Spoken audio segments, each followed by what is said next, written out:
What's going on, guys? Paul from PB Sports Talk. The news is hot and heavy. It's not stopping. It's so hard to keep up with the content creation, the videos, the graphics. Everything's changing so fast. Holy smokes.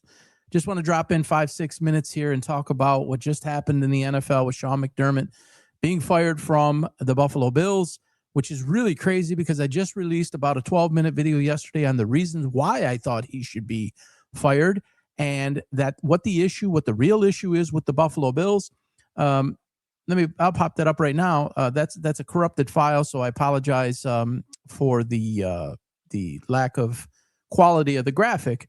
But you can find that up on the YouTube channel. The real story here, which is the Buffalo Bills management, and I talk about Pagula and Brandon Beane and Sean McDermott and the failure and letdown of putting personnel around Josh Allen, one of the greatest quarterbacks in the history of the NFL, that's in danger of becoming in the Marino, the Rivers, the Matt Ryan, these type of players that had this unbelievable talent, but never totally got to the Super Bowl and won. Jim Kelly's another one, went to 4 Super Bowls, but you get my point. Didn't, live the rest of their lives without that Super Bowl victory. And to have this happen again in Buffalo is just not acceptable. So, Black Monday, a couple of weeks ago, I put together this graphic, and everybody on the graphic was there with the exception of McDermott. I added McDermott as a possible target, if you will, long after the fact, about a week into it. He's been up there for about a week. This is prior to the game this weekend. And it's like, all right, people started asking me, and they said, well, why are you putting him up there? That's not going to happen. And I did believe it was going to happen. It's why I put the video out there yesterday, and check that out on YouTube. Scan the QR code, upper right-hand corner, takes you right to the YouTube channel. Smash the subscribe button, hit the notify button. You'll see a lot of this content going up. There's much, much more to come. My take on this is this, and I was a coach, nothing at this level, longtime business owner. This is a results business. Okay, so what's different from 5 years ago, 10, 15, 20 years ago versus now? Why is it so many coaches? Why is it so many big names? I mean, look at some of the names on there, right? I mean, Stefanski's not a huge name, but in terms of, like a Tomlin or a Harbaugh or a Carroll, now McDermott, Bulls, all these guys. So why is so many happening? Why is it like this caution to the wind type of change? And you hear all these so-called experts, and a lot of former players talk this way. And I'm telling you, when you own a business of any type of success level, and people look to you to make sure that everything is in working order, if you're failing in any type of way, and it's irrelevant on what the level is, people are looking for production. They're looking for you to make the right decision. If things aren't going well and things start to become repetitive in the wrong direction, everybody's looking around. No one's happy. It's a poor culture. It's, oh my gosh, what's next? What's the next shoe to drop? Holy cow. And it just starts to fester. It starts to develop, and you become a losing franchise very, very quickly. And in this case, somebody like Josh Allen, you lose a career. You basically waste a career. So Sean McDermott, in fairness to him, and I said this in the video, you can check it out again on YouTube, he brought respectability back to the Bills franchise. Credibility, stability, all of those types of things. He was marketed as this defensive genius, which if you look at the numbers, they aren't all that. The personnel, offensively and defensively for the Buffalo Bills, is atrocious. I'm just going to come out and say it. I know those are strong words, but they are atrocious. And I'm not a Bills fan. I'm a Josh Allen fan. I'm a football fan. I talk about it, love sports, coach sports, but it's atrocious. And there needs to be accountability for that. And when you look at somebody like Josh Allen here, people made fun of him yesterday. People say, stop coddling him, stop coddling him. This is a guy who's carrying an entire franchise on his back, an entire city on his back, an entire history on his back. The fan base, the demand, the expectation falls on him. And this guy's running around every Sunday, Saturday, Sunday, Monday, Thursday, whatever it is, and he's trying to do like the unthinkable. He's trying to go beyond his talent level and carry a franchise that is so devoid of talent and is so devoid of leadership, is so devoid of, hey, we are going to have a standard of excellence around here, and we're going to perform at the highest level, and anything less than that is unacceptable. You look at Terry Pagula, the owner's worth about $7 billion. He obviously doesn't come from the sports background. He comes from the petroleum industry. These guys are used to winning in their life, and not all owners, look at Jimmy Haslam, not all owners of market can come to an NFL franchise and win. You have to put the greatest people around you because it's not your background. Brandon Beane's not that guy. Brandon Beane might have some sort of role in an NFL front office. It is not as someone who is a general manager who is in charge of personnel or making any type of final decision or, quite frankly, being even involved in that decision making. I mean, you're swinging and missing over and over and over and over. You have a guy like James Cook. Okay, home run. He's evolving. He's developing. He's an outstanding running back. Great to have behind Josh Allen. But you can't figure out a wide receiver for one of the greatest quarterbacks to ever play. Okay, you could say Stephon Diggs, but Stephon Diggs with Buffalo, while very good, I don't know that he was the Stephon Diggs when he was with Minnesota. All right, and then he moves on, and then what'd you do? What'd you do to replace him? Why are you suspect everywhere on the field, offensively and defensively? Why are you allowing 30, 35 points in the biggest games with this so-called great defensive coordinator who grew up under Andy Reid? Where is it? So we live in a social media era. The demand is greater than ever before. There's people like me talking every single day. You know, you're looking at your peers, you're looking at the people next to you, and you're like, okay, they fired Tomlin, they fired Harbaugh. You're looking Pete Carroll, you're looking at all these big names, Stefanski. I mean, the list is, you can see the list. Raheem Morris. All right, we're going to stand pat. You got fans that are angry. It's like, it's a rewind. It's a rerun. Is it?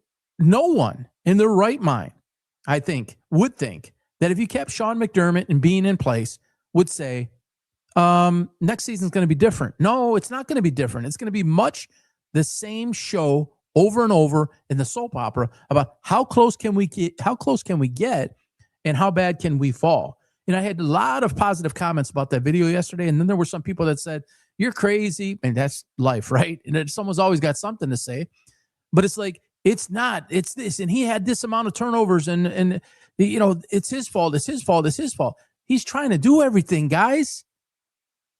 So while all of these coaches are talented and they didn't get to this position because they don't know anything, they don't not know anything, they know a lot. But the demand of excellence, the demand of winning, the money that's involved, again, the demand of the excellence that's involved, and then the trickle-down effect of all these coaches being fired, big names, not small names, not second-tier, third-tier guy, some of the biggest names in the business. And McDermott, you could say, is one of those guys. But it's like, when does it become no longer about the face of the franchise and credibility and stability? What does the wins and losses say? What does how far did you get in the playoffs? Did you get to a Super Bowl? And did you win one? Did you win 2 or 3? You know, I don't believe in windows of winning for teams, but I do believe in windows of a player's longevity, of a player's prime. And you're in Josh Allen's prime right now, and it's totally being wasted. And something had to happen, and now it's happened. And, you know, the rumors are going to fly. Is it Belichick?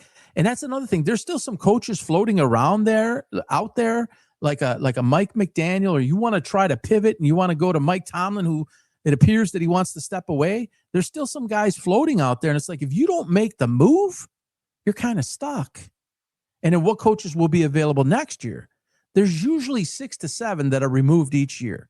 Roughly 20% turnover each year. This year's completely different. It's a lot more. But you have a lot of 2-year coaches right now, or guys like Ben Johnson, as an example, who will be going into a second year next year. And you have all these first-year guys that you got the Leon Colm guys. You got all these guys that are going to be second year next year. You got all these new guys that are going to be first year next year. So it's like, all right, so what's the pool going to actually be? We have to find some great talent someplace and say, all right, this is a new guy. This is a new guy who doesn't have a lot of experience. And you're going to bring that in around Josh Allen at this time with the dynamic of that franchise at that level, when you're already kind of there on the cusp, on the precipice. I don't know if you want a total first-time head coach for something like that. So, probably too late. He should have probably been removed 2 years ago, in my opinion. I mean, it's just results. It's just that, no one cares about, 11-5 or the old 10-6, 11-5, or, what is it, 12-5 now, let's say, or 11. No one cares. It's about winning it all. It's about the expectation you set inside your building. Is it Super Bowl or bust? The Buffalo Bills fans deserve the very best. They're some of the best fan base. Bills Mafia, are you kidding me? You have Josh Allen as your quarterback? This is HOF. This is Hall of Fame material. You cannot let it go away. So, man, this is hot and heavy. This is fast and furious. I am just totally intrigued by if Belichick suddenly, and you almost got to believe, let me close with this. You almost got to believe that the Bills did this and they had something in mind. And I still believe, this is my opinion, I could be wrong. I still believe that, and not necessarily attached to this job, but I believe that Bill Belichick hired Bobby Petrino to be his replacement long-term when he just decides he doesn't want to do it, but also as a guy that if a job opened that he really wanted, that transition for him to step away and go back to the NFL, he'd be leaving his friends over at UNC in a good position with Bobby Petrino. And that might just be, I heard Rex Ryan's calling for it this morning. That might just be about what we're about to see. We'll see. May or may not. But it's interesting to see at this stage of the coaching cycle, where do you go? Do you put Josh Allen with Mike McDaniel? Do you? You have limited weapons. Again, you need somebody to come in quickly and be able to go get talent quickly. It's not like you have the first overall, second, third, fourth, fifth overall pick. You don't have that. So you better get somebody to come in and is dynamic, can recognize talent. Free agent market, can manipulate, maneuver money, get guys to restructure. Somebody said to me yesterday, if Josh Allen is such a winner, why doesn't he renegotiate his contract like Tom Brady did so that there's money available to bring in other guys? I don't think that's off the table. I think he'd be willing to do that. He wants to win. He's got all the money he will ever need, right? At this point for Josh Allen, it isn't about money. That has taken care of itself, and the rest will take care of itself. It's about legacy. It's about winning. It's about repetitive and stacking winning. That's what I think Josh Allen is all about. You don't see that type of emotion in that screen where the dude's in tears because he doesn't care. He wants to win. He wants to be the opposite of that emotion. So interesting to see. I'll certainly keep tabs on it, and I'll jump on screen when we find out more news. Appreciate you guys joining. Again, smash that or scan that QR code in the upper right-hand corner. Smash that subscribe button. Make sure to hit the notify. Lots of good material coming, and look forward to seeing you guys all again soon. Everybody have a great week. We'll talk to you soon. Bye-bye.